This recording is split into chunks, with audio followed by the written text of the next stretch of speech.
Doutrina. Vamos esmiuçar os ensinos que temos e compreender alguns pontos da nossa fé e embasá-los no que determina as Escrituras. Como podemos observar, nosso tema trazido no início é bem incomum, por se tratar de pontos específicos dos estudos sobre a fé. É necessário um tempo generoso para tratar dele.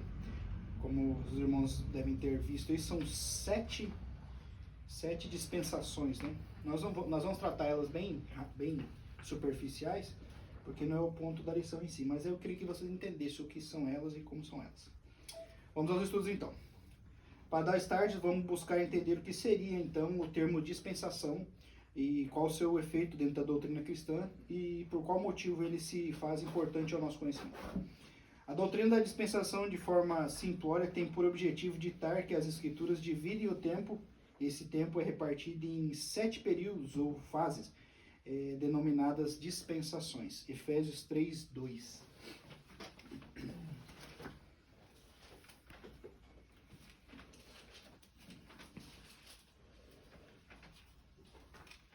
Se é que tendes ouvido a respeito da dispensação da graça de Deus, a mim confiada para vós outros. Certo. Essas fases são contadas do início da criação de Adão até os novos céus e nova terra, trazido lá no livro de Apocalipse. Também tratados como eras e dia do Senhor, como descreve a epístola de Efésios 2:7. Para mostrar nos séculos vindouros a suprema riqueza da sua graça, em bondade para conosco em Cristo Jesus. Como tratamos atrás, temos uma divisão de 7 aspectos temporais. E nesses aspectos temos a mudança por parte de Deus em tratar a humanidade ou uma porcentagem dela. Nesse sentido, 2 pontos específicos foram alvo da mudança de abordagem feita por Deus. A primeira em relação ao pecado e a segunda em relação à responsabilidade do homem. Cada uma dessas dispensações pode ser encarada como testes realizados por Deus em relação ao homem, ambos deles frustrados pela falha certa do homem para com os desígnios de Deus. Bom, nós temos aqui, explicando de forma geral, depois a gente vai ver mais aprofundado, os dispensacionalistas, ou a doutrina da dispensação, divide a Bíblia em 7 períodos, né? 7 tempos a partir da criação de Adão até as profecias de Apocalipse, que é o fim de todas as coisas.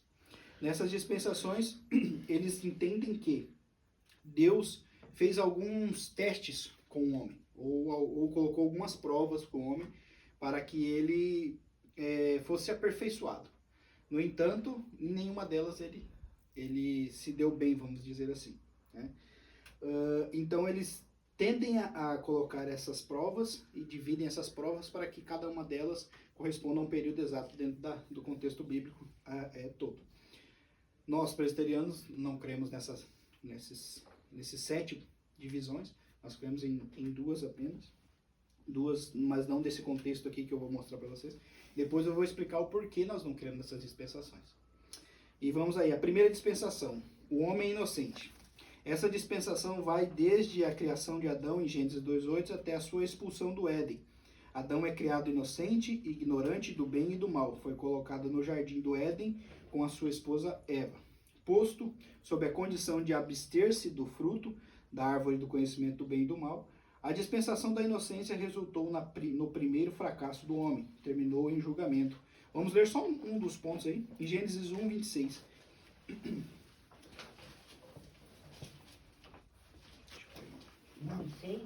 Gênesis capítulo 1, verso 26. Também disse Deus, façamos o homem a nossa imagem, conforme a nossa semelhança. Tenha ele o domínio sobre os peixes do mar, sobre as aves do céu, sobre os animais domésticos, sobre todas as terras, sobre todas as répteis que rastejam pela terra. Então nós temos aqui em Gênesis 1:26 a criação do homem. E em subsequência, Gênesis 2:16 e 17, nós temos o julgamento da primeira dispensação, ou do primeiro período, ou da primeira prova que Deus coloca ao homem. Se alguém puder encontrar aí, por gentileza. E o Senhor Deus lhe deu esta ordem: de toda árvore do jardim comerás livremente, mas da árvore do conhecimento do bem e do mal não comerás, porque no dia em que dela comeres, certamente morrerás. certamente morrerás. Criação, Gênesis 1, 26. A ordem de Deus em Gênesis 2, 16 e 17. E, em consequência, depois o julgamento de Deus expulsando Eva e Adão do jardim, sendo assim cumprindo, segundo eles, a primeira dispensação. Vamos à segunda. O homem então aqui a primeira seria o homem inocente. Nesse período o homem era isento de qualquer culpa, ou isento de qualquer pecado, como ele mesmo fala, ele era ignorante entre o saber o bem e o mal, certo? O homem sob a consciência. Pela queda, Adão e Eva adquiriram e transmitiram à raça humana o conhecimento do bem e do mal. Isso deu à consciência uma base para o julgamento. Esse julgamento moralmente correto, quanto a raça humana ficou sob esta medida de responsabilidade para escolher entre o bem e o mal. Aqui já nos pega uma situação. A partir da queda de Adão, ou a partir da escolha pela parte pecaminosa, vamos dizer assim, o homem foi retirado dessa condição de escolher bem e mal. Né? Como Paulo mesmo diz, todos os pecados destituídos estão. A nossa tendência é sempre fazer o mal. Nós somos tendenciosos a cumprir o mal. Certo? O resultado da dispensação da consciência, do Éden, até o dilúvio, quando não havia instituição alguma do governo e de lei, foi que a maldade do homem se tornou grande demais. Assim, Deus resolveu destruir a terra. Disse o Senhor: destruirei o homem que criei de sobre a face da terra, desde o homem até o animal, até o réptil e até a ave dos céus, porque me arrependo de os haver feito. Gênesis 7, 11, 12 e 23. Essa é a transcrição do texto. Repare que Deus cria, joga ele fora do Éden, e em Noé ele resolve destruir. Certo? Essa então seria a dispensação da consciência, que seria o segundo ponto da dispensação. A terceira dispensação é o homem como autoridade sobre a terra. Do tremendo julgamento do dilúvio, Deus salvou 8 pessoas a quem, após as águas terem baixado, ele entregou a terra purificada, com amplo poder de governá-la. Noé e seus descendentes ficaram responsáveis à dispensação deste governo humano. A dispensação deste governo humano resultou na planície de Sinear. Nesta ímpia tentativa do homem de se tornar independente de Deus, termina em julgamento com a confusão de línguas. Gênesis 9, 1 e 2. E depois 11, 5 e 8. Por favor.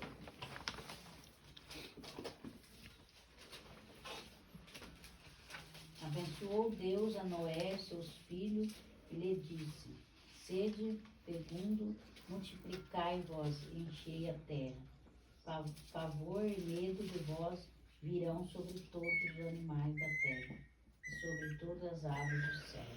Tudo que move sobre a terra, todos os peixes do mar, nas vossas mãos serão entregues. Amém. Então aqui Deus confere a Noé e sua descendência a mesma autoridade que ele conferiu a Adão e Eva lá no início, certo? 11, 5 e 8, por favor. Capítulo 11 aí mesmo de Gênesis, 11, 5 e 8.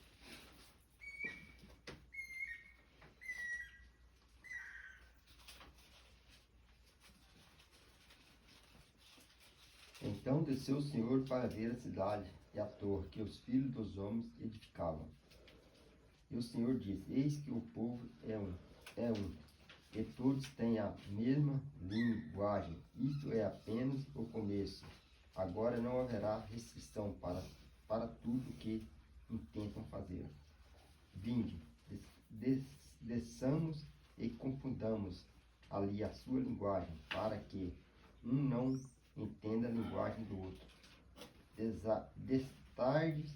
Destarde o Senhor e os dispersou dali pela superfície da terra, e cessarão de edificar a cidade. Exatamente. E aí nós temos o reconhecimento de Deus que a humanidade já estava buscando coisas que não deveria, e mais uma vez Deus, em tese, traz refreia novamente o pessoal, né, a população. Então essa é a terceira dispensação, que seria o homem como autoridade sobre a terra. Repare que Deus, a gente vê a figura da Trindade aí de novo, né? Desçamos e confundamos. O homem sob a promessa. A quarta dispensação. O homem sob a promessa. Dentre os dispersos, descendentes da construção da Torre de Babel, Deus chamou um homem, Abraão, com quem fez uma aliança. Algumas das promessas feitas a Abraão e a seus descendentes foram puramente graciosas e incondicionais. Em sua onisciência, Deus viu ser perda de tempo fazer qualquer aliança condicional. Isso aqui é um ponto a ser entendido. As pessoas confundem muito essa questão por ela ser difícil. Deus não enxerga nada como perda de tempo, né? Deus, ele é onisciente, só que os planos dele não são baseados no que ele viu ou que ele previu que iria acontecer, e sim no que ele quer que aconteça. E isso confunde muitas vezes a gente. Poxa, mas eu vou usar um exemplo muito interessante aqui. Por que Deus deixou Hitler fazer o que fez? Né? A gente pensa assim, nossa, mas Deus podia ter impedido tudo isso de acontecer. Inclusive, se você for ler a biografia e a história em si, Hitler era para estar morto. Na Primeira Guerra Mundial ele combateu e ele era para estar morto. E foram os próprios soldados aliados que o salvaram. E depois ele veio e fez o que fez. Por que ele não morreu? Porque Deus não deixou que acontecesse. Então, os planos de Deus, as pessoas falam, Deus tem uma nova história. Deus não tem uma nova história. Deus tem uma única história que vai acontecer do jeito que ele quer. Porque se Deus tiver duas histórias, quer dizer que ele pode errar, e Deus não erra. É o que a gente entende aqui.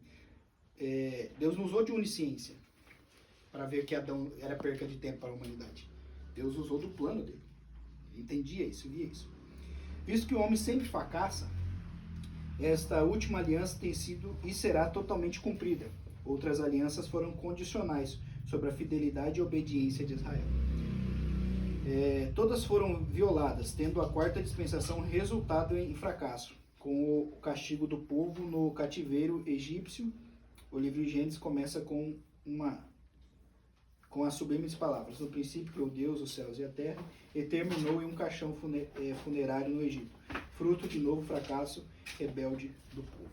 Então o povo começa em Gênesis na criação e termina no Egito sendo castigado, né? Se os irmãos quiserem ir, podemos ler aí Êxodo 1, o 13 e o 14, só para ter uma noção.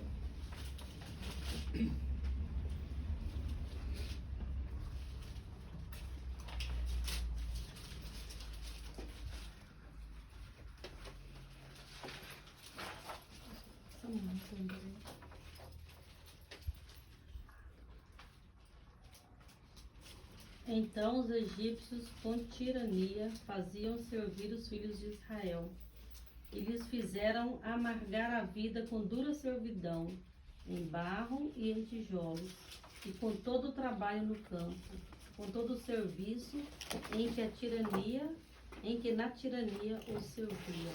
Deixa eu só passar aqui para o André também, né? Porque senão ele fica perdido. Aqui, meu querido. Então, nós vemos aí a ação de Deus mais uma vez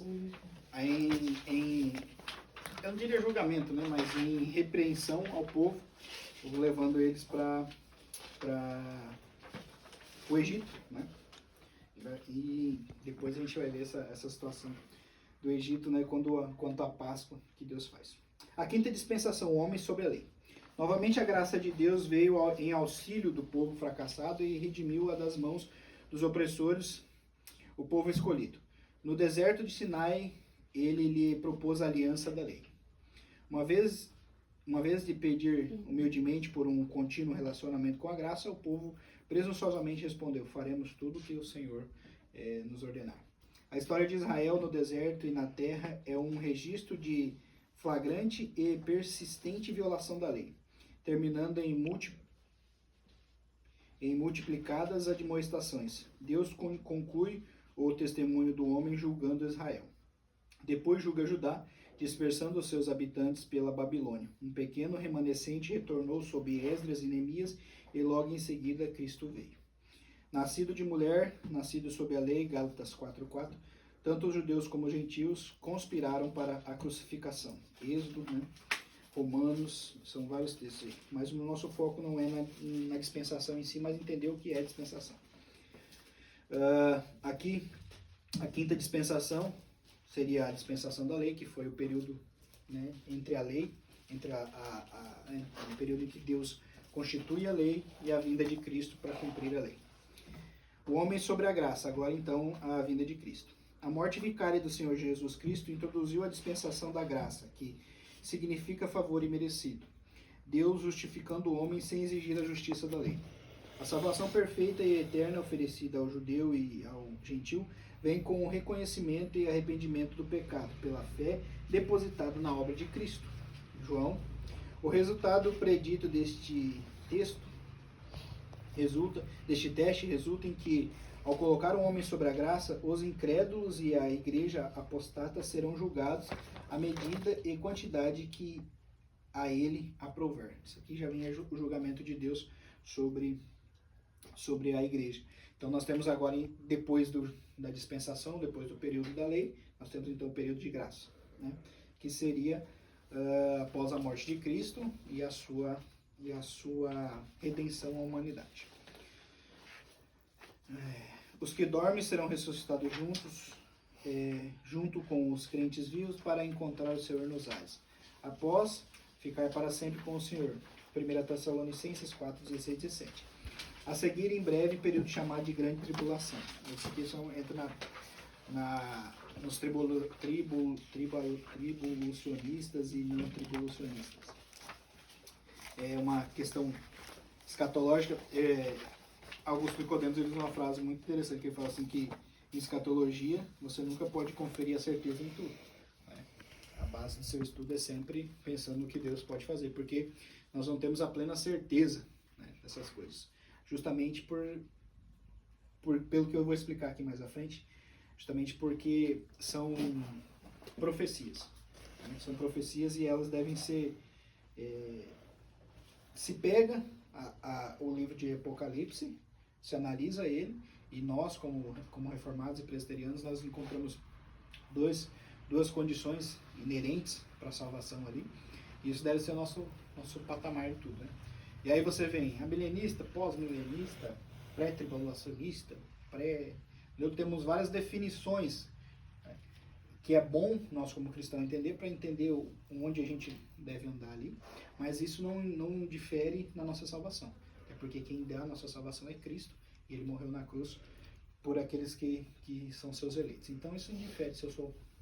Até tem um trechinho aqui que eu retirei, mas eu gostaria de tratar com os irmãos, que ele diz assim, ó: nem todo presbiteriano ele é dispensacionalista, né? Mas certamente tem algum dispensacionalista que é presbiteriano, porque a nossa doutrina, o nosso ensino dos presbiterianos, ele não engloba a dispensação, não entende que a dispensação seja uma doutrina válida para dentro do que a gente crê, né? E você vê que, de certa forma, ele tem algum sentido no que eles estão falando. Mas mais à frente vocês vão entender o porquê que não dá para se basear nela. Quando acontecer o retorno pessoal do Senhor na terra, em poder e grande glória, e os julgamentos, esses introduzirão a sétima e última dispensação. A sétima dispensação. O homem sob o reinado pessoal de Cristo. Depois do julgamento purificadores e do retorno de Cristo à terra, ele reinará sobre o Israel restaurado durante 1000 anos. Este é o período chamado milênio. O trono do seu poder será em Jerusalém, e os santos, inclusive os salvos na dispensação da graça, ou seja, a igreja juntar-se-ão com Cristo na glória. Isaías e Apocalipse. Mas quando Satanás for solto, por um breve período ele vai encontrar os corações não regenerados prontos dentre a humanidade, com corpos que ainda não são glorificados. Somente entrarão crentes para o milênio, mas muitos descendentes deles não serão crentes no coração, como sempre voltados para o pecado da rebeldia, vão reunir as nações para uma grande guerra. Essa guerra será contra o Senhor e seus santos, e a última dispensação terminará como todas as outras, em julgamento. O grande trono branco será edificado, os ímpios ressuscitarão. Assim o julgamento final, e depois virão os novos céus e nova terra. A eternidade começa. Apocalipse 23 e 7. Vamos ler só para ter uma noção?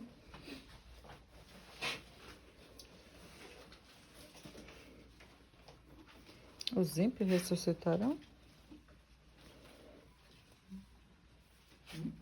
mortos em Cristo ressuscitarão primeiro, né?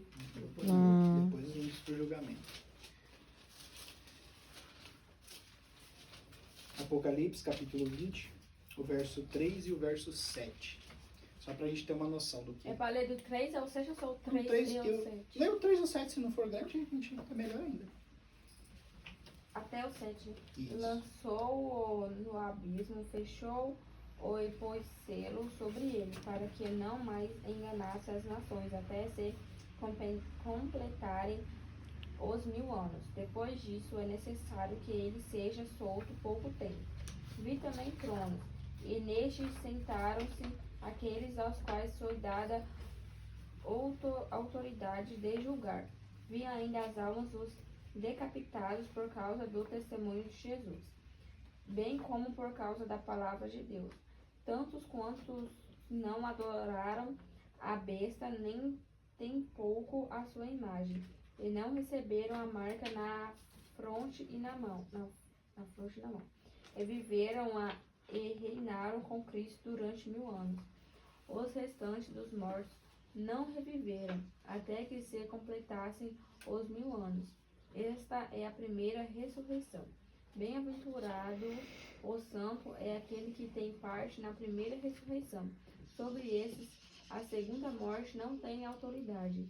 Pelo contrário, serão os sacerdotes de Deus e de Cristo reinarão com ele os 1000 anos. Quando, porém, se completarem os 1000 anos, Satanás será solto da sua prisão. Então, essa é a base da sétima dispensação, ou do sétimo, então, período de divisão da Bíblia. Aqui é onde a gente encontra o julgamento do trono branco e tudo mais, certo? Só para recapitular. Primeira dispensação, o homem inocente, em Adão. Segunda dispensação, o homem sob a consciência. Olha, eu pequei, né? Ele tinha essa consciência. Terceira dispensação, o homem com autoridade sobre a terra. A gente vê aí Noé, né? Com toda a autonomia, como Deus tinha dado a Adão. A quarta dispensação, o homem sobre a promessa, aqui em Abraão. Né? A quinta dispensação, o homem sobre a lei, quando Deus dá a lei a Moisés. Sexta dispensação, o homem sobre a graça, aqui a vinda de Cristo. E a sétima dispensação, o homem sobre o reinado pessoal de Cristo, que é a segunda vinda de Cristo. Isso compõe as 7 divisões da dispensação. Como eu falei no início, nós não somos dispensacionalistas. Nós não cremos nisso por conta de alguns pontos que eu vou explicar agora para vocês. Ao analisar esses pontos e a sua exposição, podemos por um pouco de tempo ver sentido em sua disposição, ou até mesmo correlacionar esses pontos com o cristianismo puro. No entanto, ao aprofundar nossos estudos, vamos observar questionamentos sérios sobre a base dessa doutrina. Seus fundamentos têm pontos discutíveis que vamos demonstrar. Do nascimento. O movimento chamado dispensacionalismo surgiu em meados do século passado na Inglaterra, através do grupo que levou o nome de Irmãos, ou Irmãos Plymouth, cidade-mãe. Era Plymouth porque era a cidade onde foi reunida essas pessoas, né, se reuniram, e aí colocaram, somos os irmãos Plymouth porque era a cidade natal dele. Seu principal expoente, ou seu principal criador, foi John Nelson Darby, de 1880 a 1882. Ele viveu 82 anos. Um irlandês que, insatisfeito com a igreja anglicana, da qual era ministro, juntou-se ao grupo dos irmãos em 1827. Por volta de 1830, Darby já era o principal líder dos irmãos, dada a sua capacidade de organização e a sua proficiência em escrever. As características principais desse grupo foi a ênfase que deram nas reuniões semanais de estudo bíblico e celebração da ceia do Senhor, associada a um desprezo por qualquer tipo de organização denominacional ou forma de culto. Repare que, assim, não é habitual, mas quase sempre uma heresia, que é uma distorção da palavra de Deus, né, uma distorção da Bíblia, ela começa com a insatisfação de um de seus ministros na sua igreja natal. Começa via de regra assim. Dá uma olhadinha para o cenário brasileiro hoje. A maioria das igrejas neopentecostais, que a gente chama, que são as igrejas são derivadas da Assembleia de Deus e dessas outras igrejas, via de regra, os seus ministros, os seus pastores atualmente saíram de uma igreja dessa, insatisfeitos com a organização, e falam, não, vou fazer uma igreja para mim. E aí começa essa heresia. Repare que eles começam a enfatizar o quê? Os estudos bíblicos, celebração de ser e o total desprezo a uma organização denominacional ou forma de culto. Então, nós vamos reunir, vamos estudar a Bíblia. Ah, mas eu estou insatisfeito com a minha igreja. Mas ó, nós não vamos ter denominação, nós não vamos chamar de nada, nós não vamos ter organização eclesiástica. Ó, aqui não tem pastor, aqui não tem isso. Nós vamos enfatizar na reunião, nós vamos enfatizar no estudo bíblico. E eu gostaria de chamar a atenção para os irmãos do Sr. John Nelson Darby. Repare que eles falam que ele tinha uma proeficiência em escrever. E isso ajudou muito na dispensação dessa heresia. Porque, via de regra, pessoas que são muito inteligentes e que escrevem muito, elas expandem esse conhecimento errôneo, talvez, de forma mais ampla. Porque eu escrevo um livro aqui, escrevo um livro lá, escrevo um livro acolá. Você que tem esse hábito de ler, tome cuidado muito com o que você lê, justamente por conta disso. Sempre busque pesquisar os autores que a gente está lendo, porque a gente se pega em algumas situações que... Nossa, mas que livro bonito, eu já cansei de comprar livro assim. Nossa, que livro interessante. Aí você vai ver o conteúdo, você é totalmente fora do contexto. E o Darby aqui, ele tinha essa proeficiência em escrever. Se você vai ver lá, mais para trás, na história dele, ele era um cara muito douto, muito culto, que tinha essa dispensação. Os irmãos rejeitavam qualquer sistema clerical ou de classe ministerial, insistindo que estavam regressando à forma simples de culto e governo eclesiástico dos apóstolos. Então, é que nem eu falei ali, nós não temos pastor, nós temos uma reunião, eles estavam tentando reproduzir o que era a igreja de Atos. No entanto, esqueciam que a igreja de Atos era composta pelo apostolado, né? Que tinha essa condução de organizar, de conduzir a igreja, porque haviam aprendido com Jesus, certo? Embora não fosse o tema principal no começo, não tardou para que a doutrina da volta de Cristo, que é a escatologia, o final dos tempos, no caso, ocupasse o centro dos estudos. E com ela surgisse um grande ímpeto, o desenvolvimento de um novo modelo de interpretação bíblica. Começou aqui a entrada de pé esquerdo, ou a entrada de carrinho dentro da doutrina. Onde você começa a buscar novas interpretações para a Bíblia. Houve-se uma necessidade de estudar melhor a volta de Cristo e, com isso, uma nova forma de interpretação. Hernandes Lopes, ele usa um termo muito interessante que ele diz assim, que a Bíblia interpreta a Bíblia. Não existe outra condição disso. Se você ler a Bíblia, ela vai sempre trazer a interpretação de dentro da Bíblia. Certo? Darby e seus seguidores passaram a alardear que havia redescoberto verdades que foram desconhecidas ao longo de toda a história, desde os apóstolos. O que Paulo fala? O que Paulo nos diz quando ele alerta sobre a presença de novos ensinos? Ainda que venha um anjo e traga novo evangelho, que isso seja considerado anátema, amaldiçoado. Repare que a frase é bem forte, né? Ainda que um anjo venha, não é qualquer um, não sou eu, um anjo, e traga outro evangelho que não seja esse que nós estamos te dizendo, que seja considerado amaldiçoado. Então eles, quanto tempo? De 1800 a 0 anos, vão começar, quando foi a morte de Cristo? Foram 1800 anos depois de tudo isso, eles acharam uma nova interpretação. Que coisa muito interessante, né? Essas verdades teriam ficado à margem do ensino tradicional do cristianismo histórico. Faziam parte desse novo modelo, aquilo que passou a ser chamado hoje, nos círculos dispensacionalistas, a dita interpretação literal das profecias. E aqui começa o nosso principal e fundamentado erro da dispensação. Esse novo modelo de interpretação bíblica, especialmente de profecias, ganhou popularidade rapidamente graças ao grande trabalho de divulgação que dele foi feito pelo próprio Darby. Como eu falei, escrevia muito bem, então conseguia difundir. Inclusive, eles criaram uma Bíblia com as notas de rodapé de um desses escritores. É uma Bíblia, eu tenho até uma lá em casa, só que eu esqueci o nome dela agora. King James. A King James, né, interpretado, traduzida pelo rei. E aí eles colocou algumas notas de rodapé de um desses pastores dele, de um desses líderes dele. E as notas, como eu afirmei agora, se você tem uma interpretação errada de alguma coisa, quando você vai transcrever isso por uma anotação ou alguma coisa, você, via de regra, transmite errado.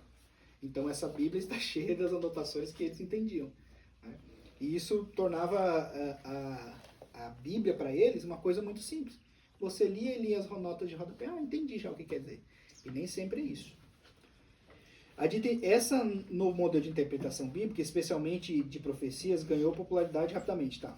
Essa adaptação trouxe seríssimos prejuízos à Igreja de Cristo, na medida em que, desviando-se da linha histórica de interpretação bíblica, popularizou e erigiu a posição de quase dogma, ou seja, essa interpretação literal dos textos, né, se transferiu dentro dessa Bíblia, do dispensacionalismo. Quando eu trato de dogma, eu estou tratando de uma coisa que é quase codificada. É como se eu pegasse, usando o exemplo da nossa lei, é como se eu pegasse a Constituição, né, federal nossa, e transformasse isso como a norma, né, da interpretação bíblica. Eles pegaram a interpretação literal e transformaram como uma regra. Ó, isso aqui é o jeito de interpretar a Bíblia, é literalmente. Com ênfase nas profecias. Uma hermenêutica falha em um conceito falso a respeito do modo de Deus tratar os homens, a respeito da salvação e especialmente a respeito da Igreja de Cristo. O dispensacionalismo tem sido geralmente confundido com o pré-milenismo, que a gente pode tratar isso em um próximo domingo, próximo estudo. Possivelmente os irmãos já devem ter ouvido o termo, né? Pré-milenismo, pós-milenismo. E aí a gente pode ter um vislumbre maior. Mas nem todo pré-milenista é necessariamente dispensacionalista. Toda interpretação bíblica está ou deve estar subordinada a um determinado sistema. Não há forma neutra de se abordar o estudo bíblico sem que incorra em erro. Um versículo da Bíblia isolado do seu contexto pode apresentar mais de um sentido, e somente um é o verdadeiro. Um sistema teológico pode ser definido segundo Grove o entendimento global dos ensinos das Escrituras e de como esses ensinos se relacionam entre si. Pensa assim comigo, o que eles estavam fazendo. Quando eu pego uma interpretação literal, eu pego lá assim, Paulo dizendo assim, ó, eu tudo posso naquele que me fortalece. Né? Aí eu pego esse texto isolado, eu não pego o restante do texto, eu pego, então eu tudo posso. Eu posso roubar, eu posso matar, porque tudo posso. Aí você pega o contexto geral do que Paulo está escrevendo, ele fala assim, ó, eu aprendi a passar necessidade como eu aprendi a ter muito. Né? Você pega, por exemplo, Gênesis 1. No princípio Deus criou os céus e terra. Beleza, mas Deus criou os céus e terra tudo ou só uma parte? Aí você pega o dilúvio. O dilúvio foi local ou foi um dilúvio geral? Isso é uma interpretação literal. Eu pegar o texto e trazer... Como que eu interpreto literalmente Apocalipse? Quando fala assim, e o dragão? Quem que é o dragão? É um dragão mesmo? Hoje, depois que eu fiquei adulta, daí eu aprendi que é assim, uma comparação, né? Figura de Mas linguagem. uma figura de linguagem. Mas antes eu estava imaginando um bicho enorme. Mas isso é decorrência do quê? De uma interpretação literal. Quando eu trato o termo literalmente, eu pegar exatamente o que está no texto e trazer para o mundo. Quando eu falo assim, Jesus chorou. Jesus fez o quê? Jesus estava triste? Não. Jesus chorou. Isso dá para entender que é um... Por quê? Porque é uma forma literal de interpretar o texto. Quando Jesus chorou, isso quer dizer que desceu água dos olhos dele, e somente desceu água dos olhos dele porque ele estava o quê? Ou alegre ou triste. Né? Agora, se eu pego o dragão, não fica meio... Poxa, mas você já viu um dragão? Que dragão? Qual que é a espécie? Como que eu posso definir um dragão? Não tem, porque ele é uma figura mitológica. É uma figura Não tem como trazer uma interpretação literal num texto que não é literal. E por isso que o texto de Apocalipse é escrito assim. Salvo engano, foi o pastor... esqueci o nome dele agora. Que ele veio uns 2 anos atrás, ele fez uma exposição na Escola Bíblica sobre Apocalipse. E aí você começa a analisar assim, o texto, caramba, eu nunca tinha visto isso. E aí ele falando, ó, irmão, você sabe por que João escreveu o texto desse jeito? Porque ele estava preso. E se ele escrevesse de forma literal, falar, ó, Satanás, né? Como ele estava preso, não ia deixar isso sair, porque os romanos achavam que era uma informação para o povo lá de fora.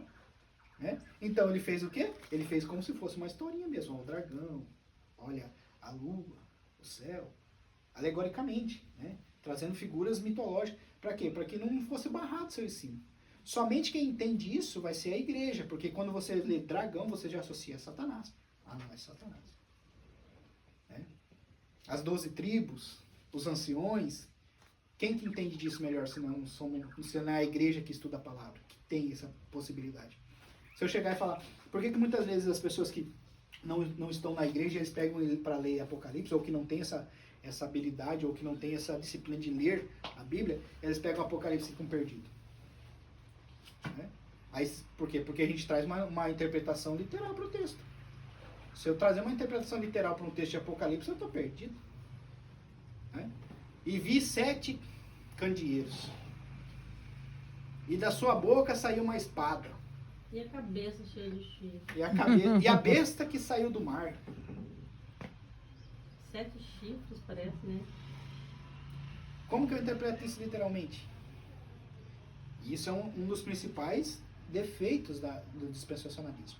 É trazer, logicamente, que tem coisas que você tem que interpretar literal, porque ele é literal. Mas tem coisa, por isso que o próprio escritor aqui fala, ó, o entendimento global dos ensinos das escrituras é de como esse ensino se relaciona entre si. Eu pego o Apocalipse e vejo lá de Gênesis o que eles têm que se relacionar. Né? A cabeça da serpente é o mesmo dragão que eu estou tratando lá. Né? A serpente é o mesmo dragão que eu estou tratando em Apocalipse. Então eles se relacionam. As escrituras se completam justamente por isso.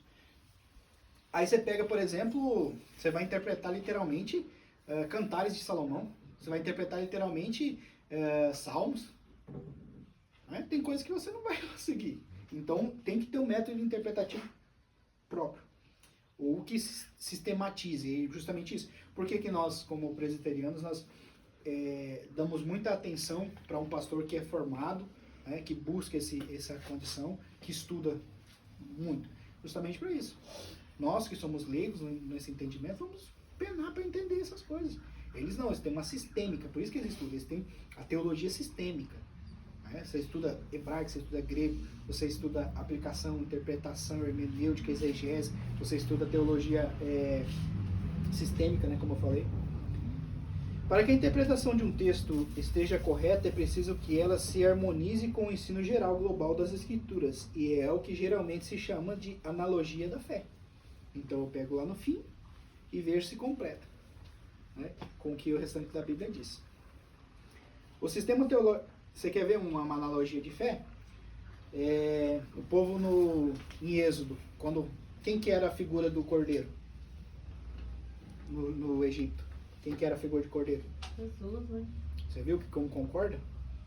O sangue do cordeiro era o sangue de Cristo. Quem Cristo era? Era o cordeiro pascal, aquele que foi oferecido.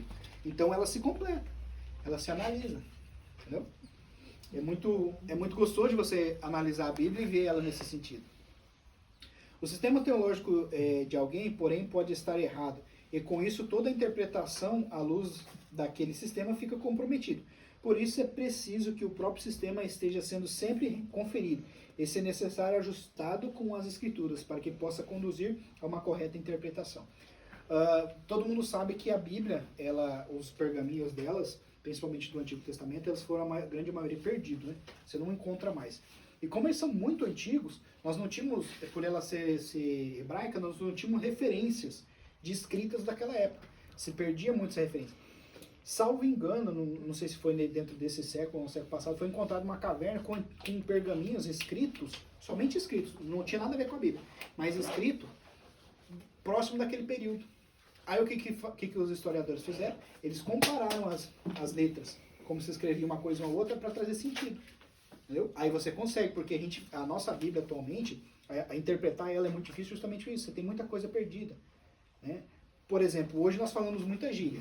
Não falamos? Mato Grossense tem muito disso, né? A gente fala muita gíria. Paulista também.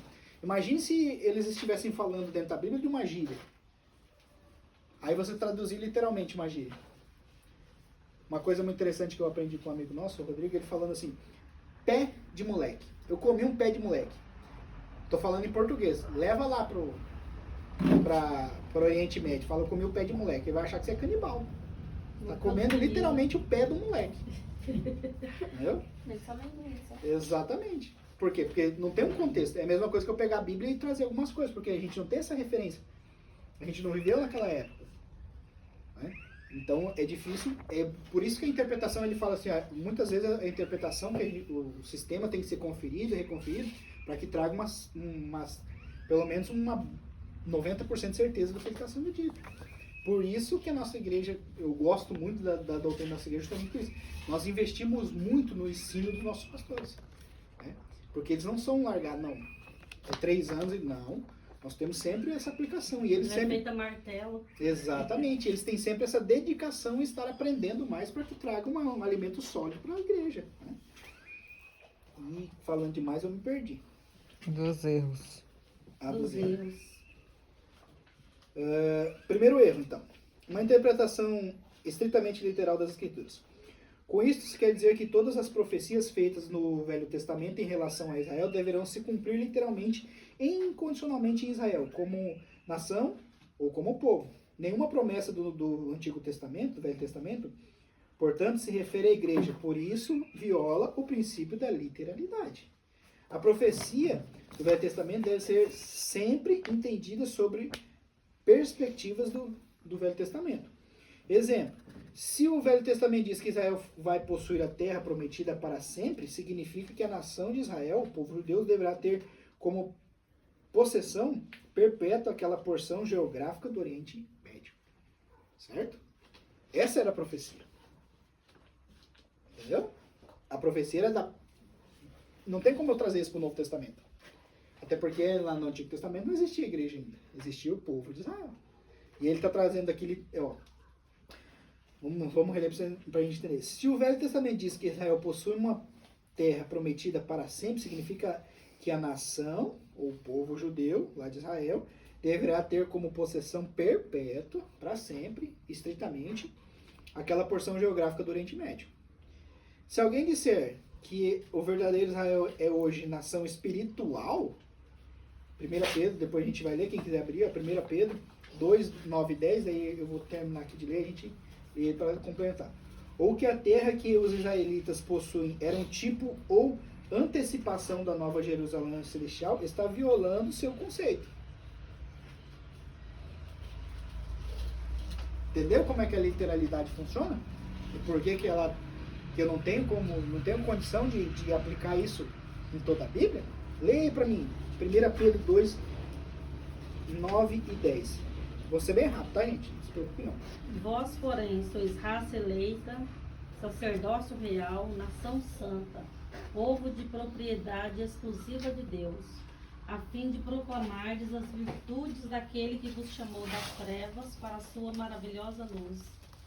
Vós sim, que antes não erais povo, mas agora sois povo de Deus, que não tinhais alcançado misericórdia, mas agora alcançaste misericórdia. Amém. E aí? Eu posso trazer isso? Não, isso é só o povo de Israel. É literal isso. Não tem condição. Muito obrigado. Não tem condição da gente tratar isso assim. É por isso que a interpretação literal deve ser específica para algumas coisas. Né? Não tem como... Deixa eu trazer uma outra situação. Noé. A gente aplica aquela palavra de Noé, ele dizendo assim, como arrebatamento, né? Uns ficarão, outros irão. E eu queria desafiar vocês hoje. Na próxima vez que a gente vir aqui, eu vou ler com vocês, vamos tirar uma interpretação, mas leia. A passagem que eu não lembro agora de cabeça, mas vocês vão encontrar, qualquer coisa que procurar na internet, vocês vão ver o trecho que ele fala. Em que Deus especifica que uns ficarão e outros irão. E aí você me diz quem que vai e quem fica. Analisa esse trecho. Deus sabe, né? Mas só analisa o texto lá para você ver o que não é, o que a gente pega. Muitas vezes aquele texto para falar sobre arrebatamento, e a gente aplica aquele texto de arrebatamento erroneamente. Muita gente quer falar que vai ficar e que vai ir, mas repare quem que vai ficar e quem vai ir. E aí a gente fala, não, os eleitos irão. E aí você leia o texto. Leia o texto para você ver. Eu nunca tinha parado para pensar, nossa, como que eu passo a batida, né? Uma falta de leitura, de interpretação. Outra coisa, Gênesis, quando Noé faz a arca e sobem os animais. Todo mundo fala que entrou um casal de animais. Não é? Um casal de cada espécie. E não entrou um casal de cada espécie. Entrou um casal de cada espécie dos animais impuros. Dos animais puros entrou 7 casais. Está lá no texto. Por que entrou 7 casais? 7 de cada espécie? Não. Ou 7? 7. Vamos entrar aqui um casal de porco. No caso, o porco não era puro, mas, sei lá, galinha. Né? Então não entrou só um casal. Entrou 7 casais de galinha. Por quê? O que eles iam comer? O que eles iam sacrificar a Deus? E aí a gente sempre, não, entrou um casal. Não. Entrou um casal de animal puro. Dos animais puros entrou 7. Deus supriu a necessidade que eles tinham e deixou uma reserva para que eles fizessem o sacrifício quando desceu. Quando Noé põe o pé na terra, ele faz o quê? Um altar e sacrifica a Deus com o quê? Os animais impuros? Com os animais puros, que Deus já tinha deixado reservado para eles. Tudo pensado por Deus. E aí a gente pega e aplica isso. Se eu pegar literalmente, foi 7. Não, o texto não diz que foi 7. Foram 7. Uma dicotomia rígida entre Israel do Velho Testamento e Israel do Novo Testamento. Em todo o livro de interpretação dispensacionalista, o que se preze, certamente se encontrará esta regra áurea. Israel significa Israel e igreja significa igreja. O dispensacionalista nega qualquer relação entre o Israel do Velho Testamento e a igreja do Novo Testamento. E chega mesmo a dizer que não há no Velho Testamento uma profecia sequer que se refira à igreja. Seguindo a linha da chamada interpretação literal, diz que as profecias do Velho Testamento foram feitas a Israel como nação terrena e devem ser cumpridas literalmente em Israel como nação terrena. Os santos do Novo Testamento, do Velho Testamento não fazem parte da Igreja Universal, a noiva ou o corpo de Cristo. São o povo terreno de Deus, enquanto a Igreja é constituída, o seu povo celestial. Então aqui, o dispensacionalista divide as igrejas. Divide. Israel é o povo de Deus na terra, e a Igreja Universal é o povo de Deus celestial. Isso diz o dispensacionalista. Eu posso crer nisso? Vamos ver o que Scofield diz. Scofield foi o cara que escreveu aquele que eu falei, a Bíblia lá, com as anotações. Tanto Scofield como Schaeffer, líderes dispensacionalistas do modelo clássico, eram de opinião de que a semente terrena, Israel, deverá passar a eternidade na nova terra, e que a semente celestial, a igreja, deverá passar a eternidade no céu. Aí. Como é que eu entendo isso? Quer dizer que a terra aqui não vai ser destruída. Israel vai morar aqui. Agora nós entramos na linha em que, não falando mal, mas entra na linha dos testemunhos de Jeová. Que a gente vai herdar essa terra aqui. Isso que a gente está vendo. Que nós não vamos aos céus. Por isso que eles não dão o sangue, por isso que eles não dão órgãos, né? Tem várias restrições enquanto a isso. Porque nós seremos restaurados e estaremos aqui. E para isso eu preciso de um rim. Eu preciso do meu sangue. Né? Não posso dividir isso com ninguém. Porque o sangue é a vida e compete somente a isso. Então, isso entra na linha dispensacionalista. É digno de nota que essa distinção não existe. Oi? Você já leu outro? Tanto Scott. Aham.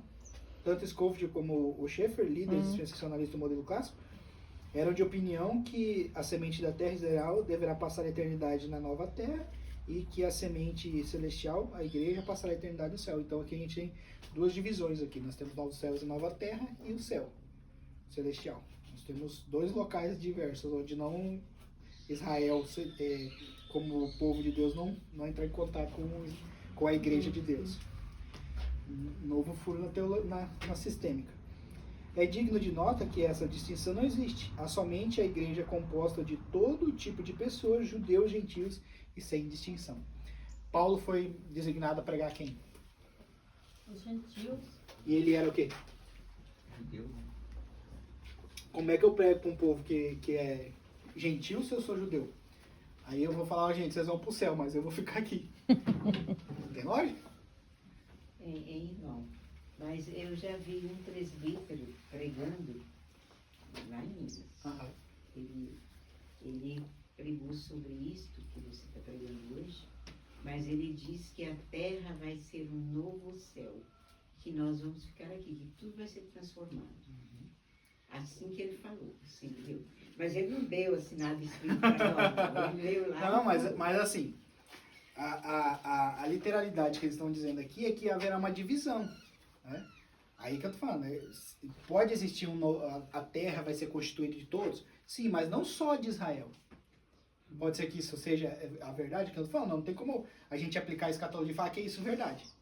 É porque a gente tem que ter, é muito profundo, é além do que a gente consegue buscar. Mas assim, o que o dispensacionalista diz é que a gente vai ser dividido. Vai ter a igreja, nós, gentios, que vai morar no céu. E Israel separado. E o povo de Israel na terra, na nova terra. E a Bíblia nunca falou isso. A Bíblia diz que nós vamos viver todos. É o que eu tô falando. Como é que Paulo chega e fala, irmão, você é gentil, eu tô pregando sempre pro céu. Eu vou morar na terra, na nova terra. Você vai morar Eu falei isso com o presbítero, sabe como assim? Falei com ele assim, mas como Jesus disse que aonde ele estiver, nós estamos. Ele foi preparar-vos Tudo lugar. bem, tá todo Quando ele mundo foi junto. para o céu, ele falou essa palavra. Exatamente. Eu vou preparar-vos lugar. Né? Exatamente. E aonde eu estiver, Estará a voz também. Então, e aí você pega a doutrina, parece ser muito bonita, né? Nossa, 7 divisões e tal. Mas quando você aplica o texto nela, fica... E Apocalipse 21 fala sobre o novo céu e nova Nossa, terra. Né? nova terra. Só que eu te falo, o que é novo? Começo, né? Se eu passar tinta aqui, torna uma igreja nova? Ela tá velha, reformada. Mas não é nova. O que é novo céu e nova terra? O que é algo novo? Começo, né? Começo, né? Começa. É o zero. É o zero do zero. Se eu interpretar a palavra do jeito que ela é, novo céu, nova terra, é novo. É zeradinho, 0 quilômetro. Você vai acabar Ninguém- tudo e começar de novo. Ninguém acredita nunca assim. ocupou. Exatamente. E se eu pego a terra e reformo ela, ela é nova? Ela é uma terra reformada. Eu conheço tudo que tem na terra. Só que a Bíblia fala que nós herdaremos novos céus Sim, nova e terra. nova terra. isso. Né? Então, só que eu não falo, não tem como eu aplicar isso. Ah, não. Eu estou tratando de escatologia. Eu estou tratando a gente está tratando de coisa que, sei lá, 2000 anos se discute e nunca chegar a uma resolução. Né? Estamos tratando de coisa aqui que, sei lá, milhões de teólogos já discutiram isso e tem pontos de vista disso, estudaram sobre isso e nunca ninguém chegou a um 100%. Fala, não, é isso mesmo. Na Bíblia fala, aquele versículo lá fala assim, nem olhos viram, nem ouvidos ouviram. E aí? É que Deus tem preparado para aqueles que o amam. Exatamente. A gente já imagina uma coisa grande. Vai ser melhor Ruas de do ouro. que a gente imagina. Ruas de ouro. Lá a riqueza não vai ter importância. Porque a maior riqueza que nós podemos ter é a presença de Deus. E repare que ele coloca no chão, para você pisar em cima. Hoje você pisa na nota de 100, pensa, meu Deus, está pisando na nota de 100. Lá você vai pisar no ouro. Pesa pro outro não ver. Deu Misericórdia. para entender até aqui, gente? A teoria é que o período da igreja é um parênteses imprevisto no programa judaico profetizado no Velho Testamento. Já vimos citações segundo as quais a igreja não foi profetizada no Velho Testamento e que Israel só espera a retirada da igreja deste mundo para que seja de novo chamada à cena ao fim de desempenhar o seu importante papel no programa divino. Tais ideias levam necessariamente os dispensacionalistas a concluir que a era ou o período da igreja não foi previsto na profecia do Velho Testamento e só foi inserido no programa divino devido à rejeição do Messias pelos judeus. Não tivessem os judeus rejeitado a Jesus, a era do reino judaico teria começado na primeira vinda de Cristo. Com a rejeição, houve um intervalo ou uma interrupção no programa judaico para que a igreja tivesse sua vez, devendo esse programa ser retomado. Logo após o arrebatamento, ou seja, no fim da dispensação da igreja. Como tratado, essa doutrina traz confusão. Tá, vamos explicar aqui primeiro da teoria aqui. Eles entendem, os dispensacionalistas entendem que vinha Deus falando com o povo judeu. Vinha o povo judeu. Chegou Jesus, ele não era para ser crucificado. Só que aí o judeu foi e crucificou ele. Aí pausa a história de Israel, do povo judeu, começa-se a história da igreja, até ele vir arrebatar a igreja. Quando arrebata a igreja, quando a igreja é levada aos céus, continua-se a história de Israel. Isso a gente vê mais uma divisão entre o povo, novamente, coisa que Jesus nunca veio. A necessidade de Cristo vir foi para que a lei fosse cumprida toda nele. A lei dada a quem? Ao povo judeu. A lei não foi dada ao gentil. A lei foi dada ao povo escolhido por Deus. Então Jesus cumpriu nele mesmo a lei que nós não éramos capazes de cumprir. Por isso que ela é chamada de pedra de tropeço. É onde eu e você, independente da capacidade ou da condição que estamos, vamos tropeçar. Seja num ponto ou no outro dela. Isso é inerente. Por isso que Cristo veio. Cristo cumpriu a lei toda nele mesmo. Então, a igreja não era profetizada no Velho Testamento. Mas no Velho Testamento foi dada a lei ao povo. E Cristo no Novo Testamento cumpriu a lei nele mesmo. Então, nós já éramos os eleitos lá no tempo da lei. Então, isso aqui não tem base. Nós somos um corpo só, independente se o cara é judeu, se o cara é muçulmano, se o cara nasceu no Irã, se ele reconheceu Cristo como seu único e suficiente Salvador, e Deus trouxe a luz no coração dele de quem Cristo é, e ele entendeu isso, certamente estaremos lá junto. Não existe divisão quanto a isso. Como tratado, essa doutrina traz confusão e despende de muito tempo para ser assimilada. Em suma, podemos concluir que a doutrina tem seus pontos de fracasso. Vemos que muito se contraria com a própria Bíblia, sendo muito difícil correlacionar os ensinos bíblicos com as bases dispensacionalistas, trazendo grandes problemas doutrinários. Então, como eu vou ensinar para vocês que a dispensação é bíblica, se ela mesmo não aceita que nós todos vamos morar no mesmo lugar juntos, como os irmãos trataram, né? A gente tratou aqui. Então não há lógica. Deus nunca fez divisão entre o seu povo. E por isso que Cristo veio. Cristo veio dar a salvação a todo aquele que ele elegeu. Seja ele branco, negro, índio, seja ele inglês, brasileiro, português, independente de qual nacionalidade seja. Ou seja, Cristo veio para cumprir tudo isso nele mesmo. Vamos fixar então? Estamos terminando. Estou em cima na hora, faltam 3 minutos. Qual foi o principal divulgador desta doutrina? Não, eu. Esse é 2. O que são as dispensações? 7. Tem que falar todos. Não, só o que são elas. O que é uma dispensação, gente? Divisão. Isso aí. É a divisão que foram feitas na Bíblia. Né? Divisões em que Deus trata o pecado ou trata o homem de formas diferentes, né? Tentando... É como se eu penso assim, né? Quando eu vejo isso. Como se Deus tivesse que se rebaixar à vontade do homem. Não, eu vou colocar isso aqui, ó. Se você não cumprir, eu vou ficar chateado com você. Como se a vontade de Deus não fosse suprema na vida de qualquer um. Né? É isso que as dispensações nos dizem, que Deus tratou diversas vezes. Repare que tem um texto que eu falei para vocês aí, que Deus oniscientemente viu que era perda de tempo. Né? Deus não vê perda de tempo em nada. A Bíblia mesmo fala que nenhum sofrimento do homem, será esquecido por Deus. Né? Deus não utiliza isso para que ele seja simplesmente, não vou te fazer sofrer por sofrer. Sempre há um objetivo em tudo que Deus faz. Quem foi o principal divulgador dessa doutrina? Falei bastante dele. Isso, Darby. John Nelson Darby. Um dos principais. Oi? Só falando inglês. Nossa. Essa doutrina é aceitável por nós? Não, de forma alguma, né?